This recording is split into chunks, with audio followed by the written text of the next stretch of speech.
everybody, welcome to this video here on G4G. Today we're going to be back in Marvel Avengers Alliance. The background music is brought to you by No Copyright Sounds. This is going to be their house mix. And today we are here for video 2 in the Spec Ops sets of all time. So in video 1 we dealt with the chess set, the AVX set, the demon set, self-sacrifice, and cosmic. As I've said, I'm breaking these down into groups of 5. Today is going to be a group of 4 with a unofficial 5th set. The reason why is I am not happy with the 4 sets in this video. They're tripe. They're garbage. It is a New Jersey swampland of sets here that we are dealing with. The 40th Century Man, the Data Set, Stark Set, Genetic Reengineering.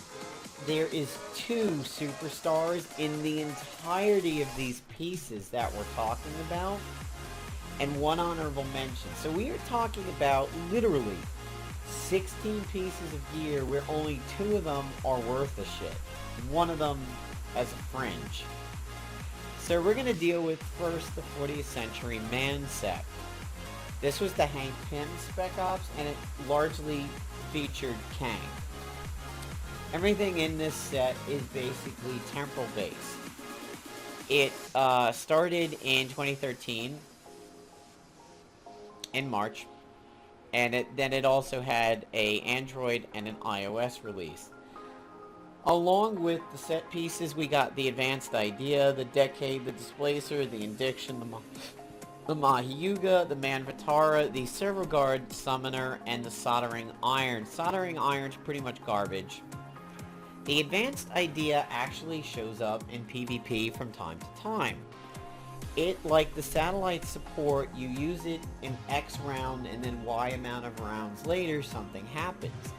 In this case, the Advanced Idea basically does a large psychic attack on everybody after 3 rounds expires. In this day and age, with a lot of phased and intangibles and all that, this is not a horrific thing to use. It's a quick action, so if you use this right in round 1, it's not bad. It really is not a bad item. It's probably better than almost anything else in the entire set. We also have the Decade, which is the weaker version of the Mahayuga. Not bad. The Mahayuga does everything the Decade does, but better. The Indiction. What is this thing? I kind of forget the Indiction. Oh yeah, the Kang Mace. This is what upgrades into the Manvatara. So this set had a lot of upgradables in it, and you'll see this for a few runs of Spec Ops. The Mahayuga, we know this one. This stands up today as a good item. It can be used as an initiator for the follow-up teams, your Union Jacks, your Spit Noirs, and everything like that, your Spider-Man Noirs, your Union Jacks, your Rocket Raccoons. Melee slashing energy, so it likes the rectifier, it doesn't like the scutum. This is a preemptive counter to both single target and area attacks. This is a good weapon if you don't want to get drained. I mean, if you have to deal with that. And then of course the Manvatara, everybody knows that. They probably have a run in their inventory where they have green Christmas lights all over, because these came out of the Kang lock boxes also. Pretty good for causing opportunists. The Temporal was getting protected back when the Manvataras were dropping from the Kang boxes. I submitted a ticket. I think it's been fixed. The servo programming interface does what Doom does. It summons servo guards. So taking a look at the set, everything is based around temporal items, which meant at the time you needed to go full temporal, or you needed to run the shield. So the Displacer is up every round. It's ranged, gun, energy, tech, and temporal. Temporal good, tech good, gun obviously bad with the Deb around nowadays. time stream displacement, this is one of the only things in the set that caused the thing that the entire set exploits, and that's this time stream displacement, which was kind of like the radiation exposure of the day. You basically had to use the displacer a lot, or use the shield. This shield is one of the worst shields in the game. You could put gum on yourself and absorb as much damage as this shield does. All attacks become temporal, and you become immune to temporal attacks and debuffs, so this would be a really good counter to Kang, if he was anywhere. This was the only thing that helped you out, because if you did any other attack that wasn't temporal based, you made all the temporal debuffs go away. The Damocles Target Painter AoEs the entire team down, no cooldown, mind you, and it deals extra damage against those who have time stream displacement. This is a shit weapon unless you have a lot of time stream out on people. The Baltag's Blaster is about the only thing in the set that was worth its weight in tech. It's temporal, and it causes radiation exposure, and it counters all attacks made by people with time stream displacement. So, that means anybody who is hit by the displacer gets countered by this. Now, the Baltag's Blaster was kind of the go-to damage dealer of the entire set, but you had to hit a lot of people with the displacer multiple times in order for the Damocles Target Painter to do anything, when in reality, the Baltag's Blaster should be the anchor of the set. It was the best piece. If the temporal shielding says your attacks now cause time stream displacement, it would have been a lot better. Moving on, we have the data set, which came from the Spec Ops that gave us vision.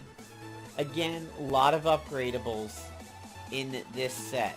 The Pimgro Needle became the Lightning Needle, the Voltcaster became the Vajra, and we have the Density Phase Array and the very infamous Nuclear Fuel Rod. It was Red Hulk before there was a Red Hulk. It caused 3 stacks of rad exposure, 1 enemy up every round. The only thing is it caused rad exposure on you. As we can see from the Havoc set, there was something that prevents this, and then we have the Covert Ops for the Rad Sniffer. The Rad Sniffer Nuclear Fuel Rod combo was the only thing that made the Rad Sniffer worth even so much as a second of your time. Spending a calorie on getting the Rad Sniffer was a waste, unless you had the Nuclear Fuel Rod. Melee Energy Radiation Tech. Because this is radiation, Kurth will just laugh at you for this. Other than that, the Nuclear Fuel Rod was not bad, especially in energy-related sets. The Lightning Needle is pretty good and stands up even in today's meta. The reason being is it's an electric item, so for shock meta, this thing is good. And it's one of the only things that the agent can use that causes shred. There's not a lot of agent shred out there. There's not a lot of shred in general. It's X-23 and Tigra for the most part. Pimgro Needle also has a chance to perform a second attack when attacking. The chance increases, but the damage decreases each round. Fried Circuits, which is pretty good when you're doing PvE and dailies, sentinels, and whatnot. And it causes bleeding. So shred means even if a target can't bleed, you still can put a debuff on them for all purposes of exploiting bleeds. The Vajra is basically Omega Sentinel's arm, and it was one of the few splash damage items in the game. So you have that rocket launcher that can do it, and you have the rocket pistol and the Vajra. Chance to deal additional damage to enemies. It causes biofeedback, exposed to biofeedback, and then burning. This was used very often in PvP at the time. It's a way of splashing extra damage before collateral damage ever came out, and, you know, it was free as compared to the rocket pistol. The density phase array, we know about that. It's in the spinner currently, as of June 2016. It has been for a few weeks. So the data set features 4 items: the analyzer, the reboot, the oracle, and the encephalizer. The combat analyzer is a quick action buff tech gadget that causes all enemies to get combat data. The evasion is lowered. You gain a random rising up buff when you use this. It is up every other round. So obviously there's things that do rising up better. You wouldn't get it for that. I would get the neurotrope. Combat analysis, sadly, is not the combat analysis of Deathlock and Deathlock Ed. So as you can see here, see the difference? You can exploit this stuff with combat analysis stuff, but sadly, you can't get Deathlock or Deathlock Ed to work with it. And you got a quarter chance to get any of the rising up buffs. It's not bad, there's just better. Skipping the reboot, we're going to go on to the Oracle. The Oracle is one of the few items the agent can get that works very heavily against machines. So we have a lot of stuff that doesn't do against machines and disorient and all the bio attacks. This is one of the few that actually is the opposite and works better against mechanical targets. Removes all combat data to do extra damage. Chance to avoid enemies with combat data, kind of like the time stream stuff we talked about. And it causes incapacitation. It has a 2-round cooldown, weak attack. It's weak because it was designed to get higher when you do the data spike. The encephalizer. This is one of the only things in the set that is somewhat decent today. It's AoE, it's up every round, it ignores defense, and it's a psychic energy attack. So, it should walk around, shields, counters, protects, all of that stuff. And it consumes combat data for a chance to cause exposed off balance and even mind control. This can be used somewhat effectively today, simply because it's an AoE psychic energy attack, so it should walk through phasing and intangibles and everything. So if you want to hit a cloak and dagger who starts the battle off phased, or an agent with the fob, the encephalizer can do it. Now the real star of the set, and one of the stars of the video, is the reboot. Not to be confused with what Victor Mancha does annoyingly when he resurrects. It's a quick action unarmed melee tech that's up every other round. It doubles the amount of combat data on a target. The Oracle and the Encephalizer get True Strike guaranteed hit, but the big thing is heavy metal. Immune to bleeding, burning, chilled, high crit resistance. So similar to the Fist of the Colossus, and also a little bit the anti-psychic one, whose name I had in my brain before, I've forgotten. This thing was one of the best ways of preventing a lot of the debuffs out there, and good for bruisers not wanting to get crit by blasters. The reboot definitely had PvP usage and may even have PvP use today. That's pretty cool, and it's one of the 2 stars of this entire video is the reboot. And one of the things you can effectively pull out of any one of these sets and get usage out of. So moving on to the Stark Tech set, this is the Spec Ops that gave us Potts Rescue, one of the most annoying PvP defenders for a long time.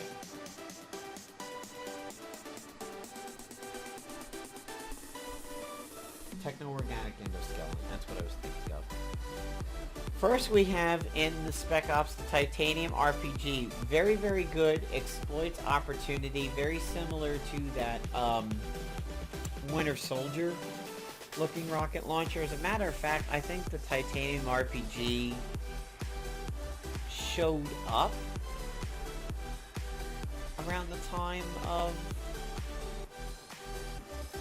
Maybe I'm thinking of a different rocket launcher, but it just reminds me of stuff from Winter Soldier. The freezer was very interesting in that you iced up and you built, like Blizzard, you built up an icy defense every round that only fire attacks took away from you. And with the weather control device's Freezy Bleeds, the freezer is actually very, very strong. Not a lot of damage, but what it does for you passively is good. If you use, say, the prism in the freezer, and you were a tanking agent, use the prism to buff your defense when you got hit, or that one item from the first video, the defensive experiment, you can make some decent use of the freezer. The survivalist is a knife. These fists are one of the few shield slam items in the game. These ferric items deal with magnetized, and then we get into the set. So in the set, much like the demon set, these things all have to recycle arrows, kind of a deal. This one goes into this one, which goes into this one, which goes into that, and we back around. They all had these starting cooldowns. That was the big thing about the set. If you have the Second Amendment, it gains removed buffs, and the starting cooldown is removed. So it does bleeding, burning, and if you have the Second Amendment, it removes buffs. Actually, that's fairly good today, because this will take out your warding essences and your mystic shrouds, but running a Second Amendment and a ram's horn just to do that's bad. And in all honesty, bleeding and burning, the rocket pistol is a better choice than this, other than the remove buffs. Moving on, we have the little Stark Resilient gun. Starts cooldown, single target, high crits, true strike. If you have the ram's horn, it is a Paragon Exploiter, removes cooldown. We won't even mention that, we just assume that now for the remaining two. The Laser Cutter was one of the few items that saw some use in PvP. Combustible, Melt Armor, Shield Breaker, AoE, if you have the Resilient, it gains Stealth. That's not too bad. Mostly, the Second Amendment probably saw the most PvP usage. You might think, hey, that looks familiar. It's the satellite support with a Pepsi-Can skin on it. Of course, satellite support came years later. If you have the Laser Cutter, a 60% chance to stun. It also causes weakened and dizzy. So, this stun was really big at the time, and it's why there was any use of this in PvP. Laser Cutter Second Amendment combos were fairly common. However, in order to really get it done, you needed the Resilient so that you could Laser Cutter to remove the buffs to make sure the Second Amendment couldn't be prevented against. Finally, we are going to deal with the Genetic Re-Engineering set. This is what gave us Wonder Man. And we had some other items in the time. We had the Devolver, the Demon Talon, the Bleak Harvest, and a bunch of Ionic weapons. Again, this is one of the ones where some of the non-set pieces were better than the sets. The Devolver is range gun, energy, and tech, up every round, generalized, and you get a buff based on the class that you hit. So if you were to hit a infiltrator with this, you would gain combat reflexes, and you would generalize them for it. The Devolver is actually fairly strong if it wasn't for the fact that it's a gun, which is susceptible to the deb. The Devolver is solid. I wouldn't kick it out of bed for eating crackers. We have the Demon Talon. Damage of the Demon Talon is increased when used, so using it repeatedly buffs it. Bleeding and burning, melee and tech. This is Baron Strucker's arm. You don't see many people with it. We also have the Bleak Harvest, which I believe is the Bleedy Scythe. No, this is, yeah, it's the Despair Scythe. This showed up in some spinners recently. This is not a bad little scythe over here. It's not tagged as magic, even though it does a bunch of magic-related things. So it wouldn't buff meteor stacks. The Ionic hammer, phenomenal. Or is it the sledge? The upgraded one of these two is really, really good because it restores health and stamina when you attack. And it has finest hour, or the rising up is what it does. So the hammer is the weak version, the sledge is the good version. Finest hour, and regenerates health and stamina. This thing really can hit pretty hard once you start getting the rising up buffs. And the fact that, unless you have despair, that it restores your health and stamina is very good, even usable in PvP. And might be a decent counter if the tactician suit takes off. So first we have the Adhesive X launcher, otherwise known as the Bubblegum launcher, otherwise known as the Taffy launcher. 2-round cooldown, all enemies are hit with this purple gas, pink gas, that prevents protecting and countering, with also a decent chance to cause immobilize. This was really good against the heavy melee teams of the era, the quick jug teams.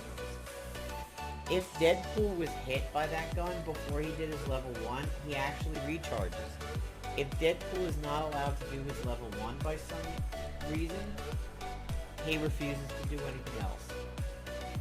Specimen scanners. Quick action, up every other round, subtle. It causes suitable patient and radiation exposure. It is tagged as radiation though, which is bad, which means Kurth will laugh at this. This was a good way to get rad exposure out if you were doing energy teams. And we all know that rad exposure is great for energy teams. Moving on to the multi-shot injector, one of the few debuffs in the game that I call damned if you do, damned if you don't. The Pound of Cure is like this, and Doom is like this. Genetic alteration, a chance to stun while active.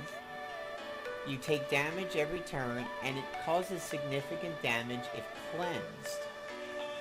And if the target has suitable patient, it causes weakened, exposed, dizzy, and slowed. Paragon debuffs. Wild shots, which makes it dicey. Very fun animation on this game. No effect on mechanical targets. I like that debuff. Really, really good if you ran anti-venom. You would put out genetic alteration on somebody and then have anti-venom do his purge, which cleanses debuffs and buffs, so you could make genetic alterations do that big hit even if the enemy team isn't cleaning it. Same thing for Doom, same thing for, of course, what you can do with the Pound of Cure. The only other star in this entire video other than the reboot is the ionic emitter. Lots of people really like this gear, and it still has some use today. It's up every round, and it can become a quick action with snappy service. Removes harmful effects from the target, and it replaces them with their opposite, weaken, strengthen, so on and so forth. You're healed when the positive status effects are applied, and if the person is a suitable patient, it will apply a rising up buff. Now, this still has a lot of use today as long as you don't have despair. It's like a single target Scroll of Angelov, but better. And I wouldn't trust this to the AI to run on defense, but it's really good to run on offense. And back in the day, a Nano Plague shuts it down to a degree, and of course Pesky would be an issue. But if there ever comes a time where we're dealing with lots of debuffs and not a lot of Scroll of Rumora or Pesky, the Ionic Emitter is fantastic, especially with Snappy Service. So we've dealt with 4 sets. Now I've been doing these videos in sets of 5. So today we are going to get a unofficial set in the video that is free for everybody to get. You don't have to buy it. Phenomenal little set, and I'm going to show it to you here in the simulator with a team built around it. It's a set in Season 2, Chapter 2, called the Smart Set. Unfortunately, the set lost a lot of power when the quick action, free action debacle happened a long time ago, or medium time ago. It has the 750 watt power supply, which for a long time only dropped in the daily missions. When this chapter first came out, the power supply wasn't dropping where it should. The Chaos Shot SMG, the Power Gauntlet, Fred Savage, and the Nintendo Power Glove, the Revolt, the Stun Baton, the Depleter, and the other one. God, what was it? The Slingshot. Yeah.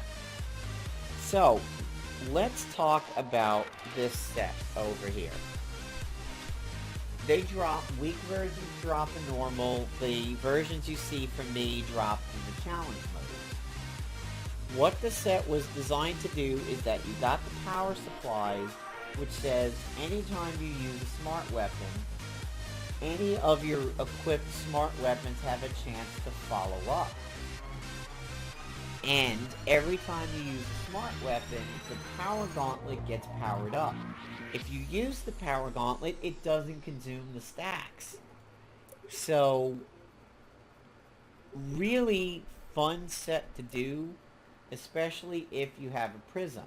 The problem is, when things changed with quick actions, the Revolt, which is one of the anchors of the set, along with the 750 watt power supply, lost a tremendous amount of power. It used to be you could fire the Revolt manually until all the ammo was gone, and then you reloaded the gun and you got your 6 bullets back.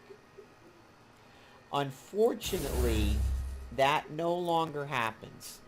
The Revolt is only a quick action now. So you see I have Union Jack and Spider-Man Noir. I would only try to pull this set off with Snappy Service, because then or with this suit, rather.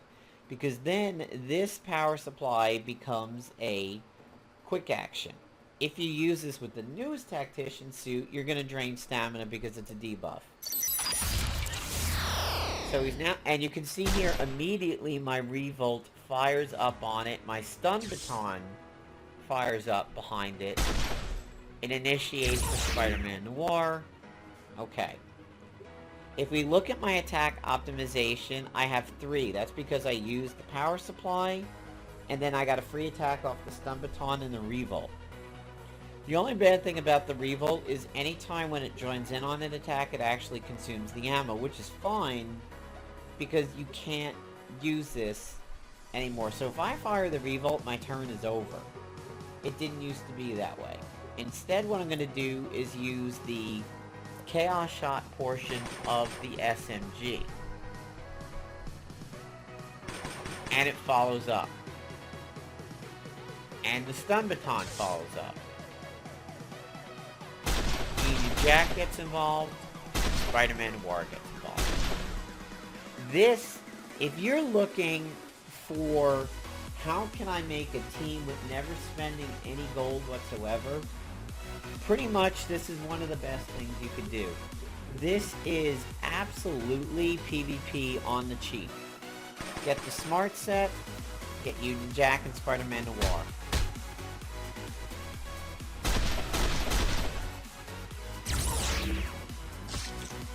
Now let's look at my attack optimization.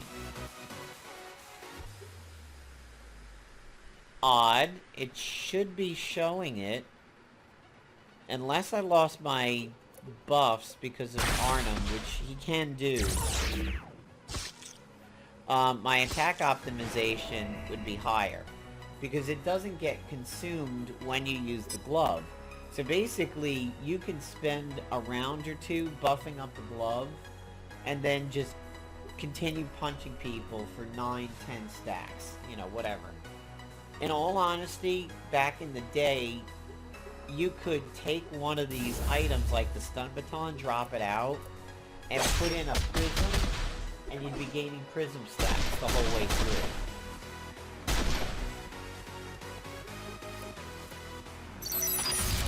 The difference between the power supplies is that the 550 only overclocks you for... Alright, yeah, see, he's removing my buffs.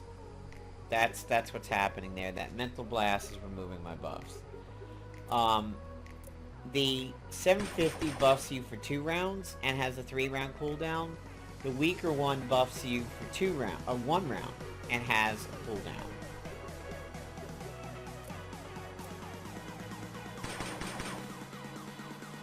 So each one of these weapons buffs up the glove, but unfortunately he keeps knocking my stats down.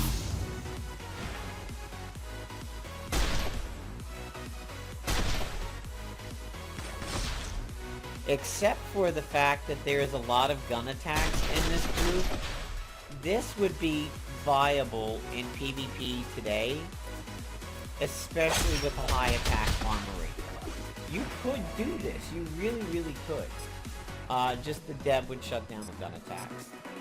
So guys, that is the video for today. In the next video, we're going to deal with the Son of the Demon set, the Vindication set, the Armory of Adeline,